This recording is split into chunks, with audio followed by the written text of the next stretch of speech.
Right then, Scott, Q&A time. Yeah, absolutely. In front of everything, having torn this down. I will say on behalf of just certainly the messages in the first video, but just thank you for your diligence in explaining everything, because if you're not mechanically minded, like a lot of us seem to be of that persuasion, it's just good to get an understanding. Yeah.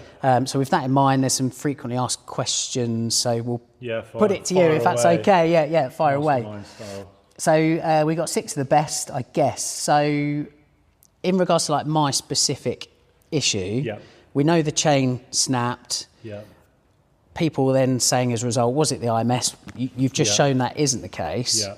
What do you think happened? I think personally it's just a failed timing chain from mileage and use of the car. That's what I personally think. Chains don't last forever. There is a service life on them. Porsche don't specifically say there's a service life on them, but a timing chain is essentially the same as a cam belt. Yeah. And you see cars with cam belt failures. You know, you see other brands, BMW for example, timing chains fail quite frequently. Yeah. It's not the chain's fault. It's not the car's fault. It's not the design's fault. They just get big mileage put on them. And I think specifically in your case, 181,000 miles, that's a lot of mileage on a timing chain. And stress. And a lot of stress. And I think naturally they will have stretched and worn over that, time period. You pedaling it up a mountain on hairpins and switchbacks and, driving it hard, probably just the final cherry on the top for the weakest link of that chain. Yeah. And it's let go. That's what I think has happened. Okay, because on the night when it happened, was driving along, EML light was flashing, but I was still able to drive. It was like limping almost for 10 minutes, and then it died in town. Yeah. So it would suggest at first the chain hadn't snapped, but where I've continued driving has snapped. Just what I've read online, which could well be wrong. I mean, I think there could have been something up with either the cats on mine, because I think you've even when you took it off was like that. Yeah, so a few bits and pieces we found. So we found the potentially a sticking injector open because there's a lot of fuel on cylinder 4.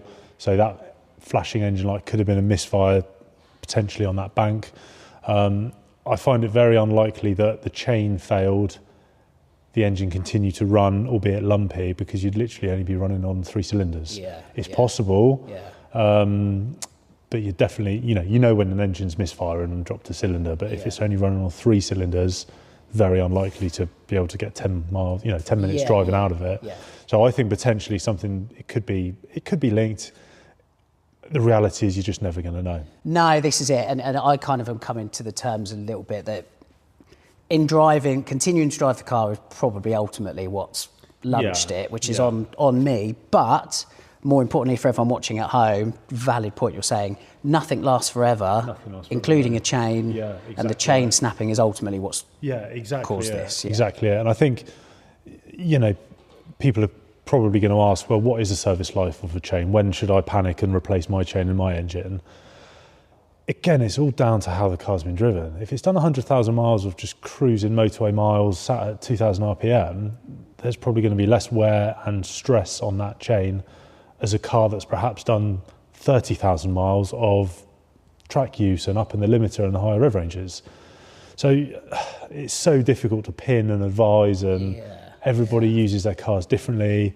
But, when you're pushing, especially over 120, 130,000 miles on your original engine that hasn't had a build or been touched, then you're almost in a little bit of a ticking time bomb. It doesn't last forever. Nothing lasts forever. So, good advice. And again, like great question to a few people that have posed that. So, think about adding the chain in. I don't know if you wanted to mention here, you did off camera about somebody talking about the life of a car, or like what life worth considering. I seem to remember I was on a training course at Porsche Reading years ago, and I'm sure one of the trainers there said to me that a service life of a Porsche or modern cars in general now, they're built for a 10-year or 100,000 mile lifespan. That is the lifespan of a vehicle. So if you're at 10 years and you've done 100,000 miles out of that car, it's served its purpose, it's done its job. Of course they go on and on for a lot more. You can throw money at anything and keep repairing and keep going, but you need to throw money to keep it on the road and keep going at it. So, I think you've done 180, well, the car's done 181,000 miles. I think that is very, very good going, you know, for how it's been used and driven. Well, again, don't feel shortchanged, but just, I guess for people at home, it's up for you to make that call. Yeah, I think so. And again, it goes back to the servicing, you know, you're taking an oil filter off, get it inspected, get it checked. People do oil assessments and send them off and see if there's any debris or metal or what's in the oil. Any abnormal noises that they start making, right, let's get it investigated, get it checked. Don't just leave it and carry on doing another 5,000 miles on it. Picking the carpet up and scooping it under. I think every car, every opinion is different of what they should and shouldn't do. And I think the other thing as well is there isn't a right or wrong answer. That's the other thing. Sage advice, Scotty. Sage advice. So we've kind of covered first two questions. Third one, probably the most common question here. Why don't you just reuse the Conrods? A few people saying I would just carry on and reuse them. It's an interesting one, isn't it? Yeah. So again, flip side of this is twofold. So Conrod's obviously it's a significant bit of metal. That is, you know, not a weak link as such. However, that has come up with such force with the piston to contact the valve, and we've seen the valves. They're not a slight bend in them. They are bent. And that takes a lot of force to bend that valve. So, and that force is then transferred down on the piston back through onto the Conrods. They could well be fine.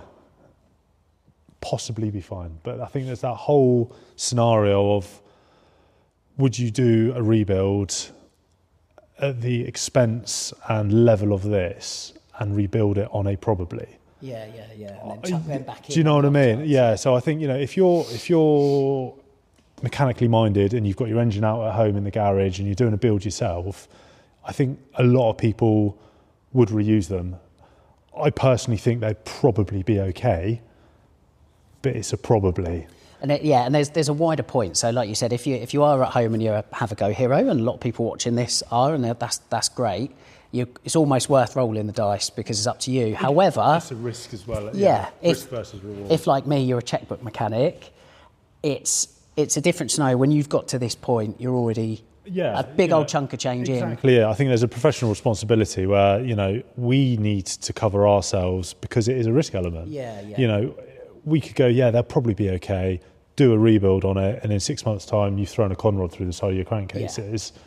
And then all the comments will be, well, why didn't you replace them? Exactly. So, but also, Scotty, I understand that from your point of view as a business. Like, nobody wants to be in a scenario where 6 months I'm back here because of that. So you've got to try and cover all what ifs, maybes, and scenarios to prevent, you know, this engine from grenading itself. It wants to be built properly, be 100% confident in it for it to be, you know, serve its purpose for the next 181,000 miles. 100%. And I'm absolutely at peace with that. And I hope after explaining that, you at home understand and, again, can make the right decision for you. If you're handy on the spanners, crack on. And I think as well also that they are also a bit of a weak link in these engines. It is a common failure point for those rods to go and let go. So these Conrods have still done 181,000 miles. They've had 181,000 miles of stress through them. They've spun round, I wouldn't even like to do the maths of how many times,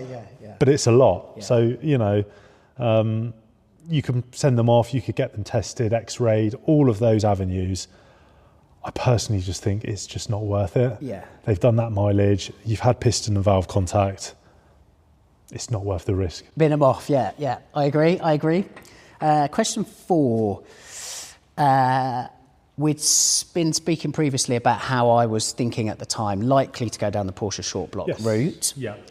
A few people have said, well, the liners and piston coatings in the short block allegedly aren't as good as what this is. Yeah, there's a lot of talk about that because I think it flags the concern for bore score, doesn't it? Truth of the matter is, I don't know what the material is of the new short blocks, whether they have changed the formula, whatever it is. I don't know, and I don't think Porsche have released that on their new short blocks. So it is a risk that you could, if you went down the short block route, there's nothing to say that you could experience bore score in 4, 5, 6, 10, 12 years time. You just don't know. It's a common fault on these M96 and M97 engines, albeit more on the 3.6s and the 3.8s. But anything's possible. So yeah, that is a risk on the short blocks. That does concern me because again, as we've seen, the bores on this 181k in look okay, and it's kind of, it's the only bit that is okay, isn't it? But swapping that out for something where again you're it's potentially a risk element there. Is food for thought. Yeah, definitely. I think we spoke a bit, didn't we, where it's quite easy to hop down the route of, that's the cheapest repair that's going to fix my issue right now. But if you pause and just think, well, actually, if I spend a little bit more here, I'll probably got a better preventative maintenance built engine that will be longer lasting. So there's no right or wrong. There's so much to think about. But yeah, there is a risk of bore scoring on a short block. And I think where you would go down the route of potentially a reline, that takes that risk away from it. Okay, food for thought. And we'll come back to that on another episode, I guess. If we're going down that route, third-party aftermarket, as you said, they'll go down that route.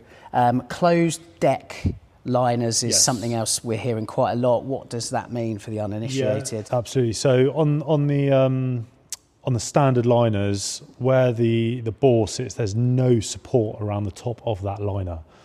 So, like I said, there's lots of third parties that would do a reline. For example, you could get an iron or steel liners. We would steer away from that and go down the route of Hartec. They've developed their own closed deck liner. So what that means is it closes that deck where the cylinder head bolts down onto, and it increases or adds additional support around the bores, but it closes it down so it's not open. Not only that, they add in additional cooling down the side of it, so you get better cooling on the liners. But yeah, that's basically what it is. As you're visually looking at your bores, the circular bit on it, if you look at them on here, which I'm sure you could probably switch to some footage, there's no support around the circumference, whereas a closed deck, there is support there. Okay. Yeah, so it's a strength thing. Yeah. Okay, that is sounds very interesting. The last question, probably one for us both to answer, I would say. Yeah. A few people have said, why don't you just get a engine out of a scrappy, chuck it in and get yourself up the road? It's an option. It is definitely an option. But you've just got to factor in the risk elements again. Is it the right engine? There's lots of different engine codes, variations, so got to be out of the right car, right year. Is the loom the same? Is it a 5-chain engine, not a 3-chain engine? What's the history of that engine? Do you know the history of the engine? Has it been serviced with the correct oils? The ancillary components are probably going to be on par with what we found on yours. So it could still have corroded fuel rails. It could still have, fuel injectors that may let go. There's so many variables. Yes, it could be cheaper. Yeah, you could just get a scrap engine in on a pallet, bolt it in, away you go. We could see you in 2 months' time with that same engine in bits again. You just don't know. No. It's a risk. It's probably a more cost-effective solution to get you back on the road. And it may well do you good for X amount of miles, but you really don't know. No, I think from the ownership perspective, I would feel like, that's... If you just want to, get it back on the road and you're thinking of pieing the car off fairly soon down the line, because... There are engines, a few people have sent us a link to a couple that are on eBay and it's circa, 10, 11k, whatever. I look at that as a 10 grand gamble still.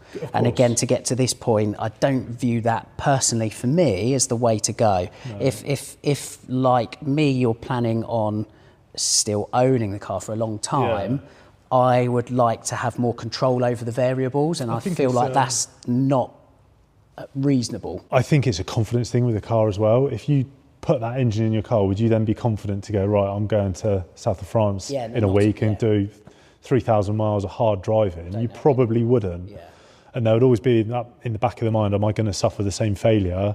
Is what IMS bearing has it got on it? Has it got a factory one in it which may fail? Has it got a cracked head in it? Has it X, Y, Z? There's so many variables of unknowns that it just increases that risk factor. Definitely. So maybe, you know, if you're at home and it's a similar situation, if your future ownership you're envisaging short term, then it's very cost effective and can solve a problem.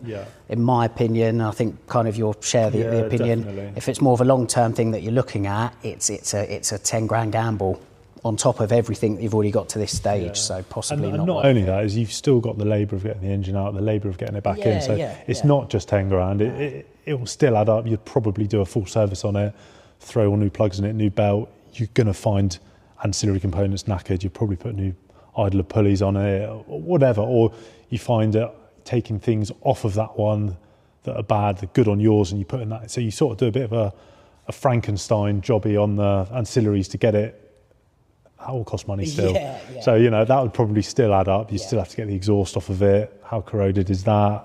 Etc. Etc. You know, it's going to be more. Okay. It's not a 10 grand. No. There you go. No. All things for you to consider. So, I think that's it. Scotty, to be honest. I think it's been interesting, hasn't it? Yeah, it has. It has. Again, like, thank you for your diligence and insight and expertise. I hope everyone watching this today has found it useful. We kind of felt like we didn't particularly need to do it for our project, but it's useful for everybody else. It's reassuring knowing that your crank is good and other bits are as expected, really. You know, there's been nothing that's jumped out. That's been terrifying, which is good news. Yeah, definitely. Someone said in the comments you might be the Dorset Ed China. I love that. I need more hair. Need more hair for that. Amazing. Obviously, we'll be back here at Bahnsport a couple of times, unfortunately for you. It's no problem at all. Next episode in this diary, Andy and I from Nineworks will look through everything on the spreadsheet in terms of costings, and at which point I guess we'll be in a position to make a decision on the best foot forward. I think that's exactly it, because you've got options then of aftermarket, genuine, upgrades. There's lots, that tree of what your rebuild process looks like is, at the moment, there's a lot of branches on it, and you want to snip a few of those off and go, actually, I want this one. Going down that road, with conviction. Grand, thank you very much, mate. Much appreciated, Scotty. We'll see you soon on Nineworks TV.